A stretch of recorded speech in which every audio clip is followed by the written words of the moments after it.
March 1987. Still in California, still in the Air Force. Nothing special going on that I can remember, except for the books that I read. Of course, they're always special. So here we go. I'm Eric. We're going to jump right in. The first book I read in March of 1987 was Secrets of the Heart by Khalil Gibran. That's how I always say his name. Don't know if it's correct. This is a book of short stories, for lack of a better way to put it. Apparently, this is when Gibran was a younger writer, and it's got prose tales, fables, and poems. And it's, philosophical, spiritual stuff. The usual Khalil Gibran. I'm sure I enjoyed it. I like everything that I've read by him. Next, we have Love, What Life is All About by Leo Buscaglia. Not sure, again, if that's how you pronounce his name. And I think the title says it all. It's just a book about love. What it is, why we should have it, how it makes the world go round.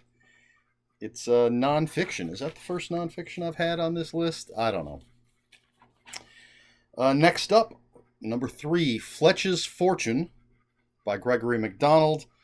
This is technically, I don't know, the third book in the Fletch series, at least at the point that it came out. There's all sorts of weird chronology with the Fletch books, but Fletch is in Italy now, still living off his ill-gotten gains. Spoiler alert.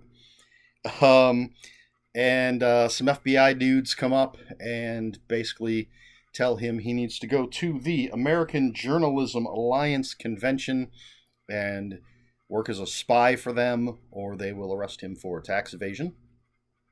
Don't remember too much about this. I do not have a copy of this. I'm sure I enjoyed it because I like all the Fletch books. Yeah, so that's all I got for that. And then we have Robotech, First Generation number 2, Battle Cry.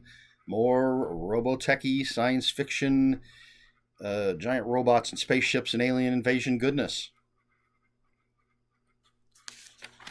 Seems like this is going to be a short video because I'm just flying through these. The next book was Robotech First Generation number 3, Homecoming. More of the same. But this may complete the first large story arc. I don't recall. I do know that there are omnibus editions that just have these 3, so maybe. And Homecoming sounds like a final story in a arc. Both of these are by Jack McKinney. Did I say that before? I don't know. It's been a long day. I'm a little out of my head. So that was Robotech First Generation number 2, Battle Cry, and Robotech First Generation number 3, Homecoming, both by Jack McKinney. Both adaptations of the cartoon, the anime, if you will. And I recall these are pretty good stuffs. I mentioned in the last one or at least the one that had number 1, that I am looking to repurchase these books and reread them. All right, next we have, here we go, Fletch and the Man Who.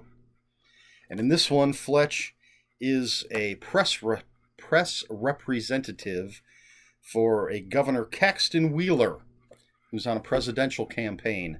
And on the campaign trail, dead bodies are showing up every place they go. So Fletch is trying to do his job as campaign manager or press manager, whatever it was, press representative, and figure out what's up with all these dead bodies. Does it involve the presidential candidate? I like this one a lot.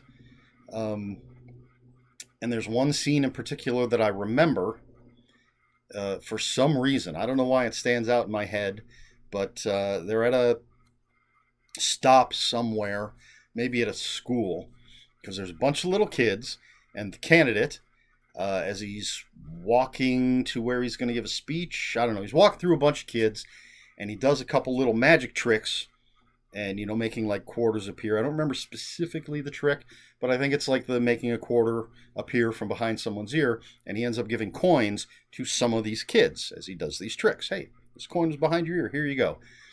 And all of his people blow up because they just start talking about how this could be misinterpreted.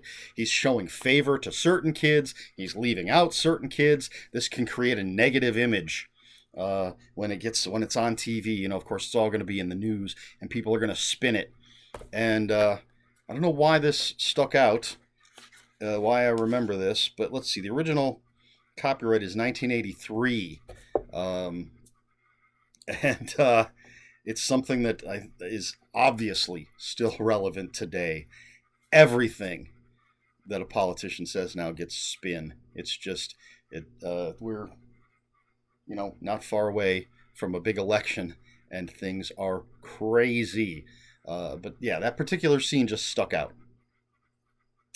Next, we have The Red Skull, Doc Savage, The Red Skull by Kenneth Robeson, however you say his name. And again, more crazy Doc Savage adventure. Doc and his 5 aides running around fighting weird creatures, megalomaniacal villains, all sorts of stuff. When I looked at this, in the Bantam paperbacks, it's number 17. I don't have it. But apparently it was the 6th story ever published.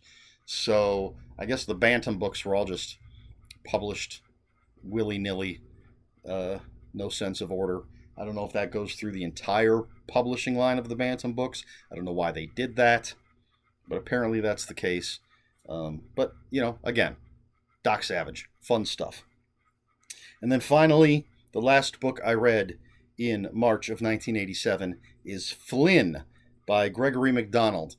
Now, I did mention Flynn before because his very first appearance was in Confess Fletch, and then he spun off into his own series. This is the first book in the Flynn series, and Flynn is coming home after a day of investigating crime, and a plane explodes.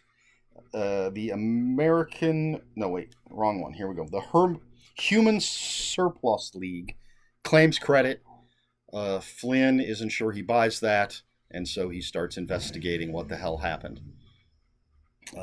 Flynn, the Flynn books are really weird because Flynn is such an odd character.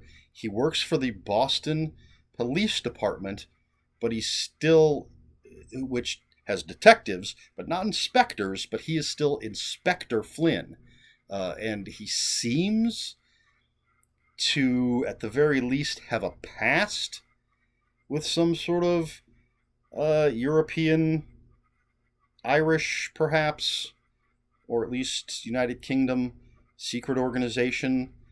He may still be working for them, but somehow he's an inspector in Boston. And there's, I don't recall if it's this one that has one of the craziest endings. Just the concept of where the ending in one of these books went is wild. So they're very different than the Fletch books, the other Gregory MacDonald books I've read, but they're very entertaining. Flynn is a very interesting character. So that's it. So that's how many? I see 4 there. I go back there. There's 4. So that's 8 books I read in March of 1987.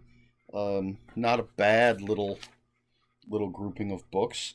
You can see that I'm sort of lumping things together on occasion. I mean, that's 3 Gregory MacDonald books, a couple Robotechs. I think I probably just wanted to finish those out. Not because, I got to get these done, but because I wanted to get the whole story.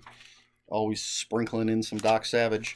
We're coming up here relatively soon on a couple of months where I'm looking ahead at January 1988, and there are 4 authors. That's all I read in that month, but there are 13 books, but only 4 authors. So there's a couple of months here where I just got in the mood for something and would just read a bunch of their stuff. So that'll be coming up, and this might be a little preview to that. That's all I got for this month, for this video, for that month. March 1987. All right. So, if you have any comments, questions, or corrections, please put them in the comments below. Please like, share, and subscribe. And until next time, read more books.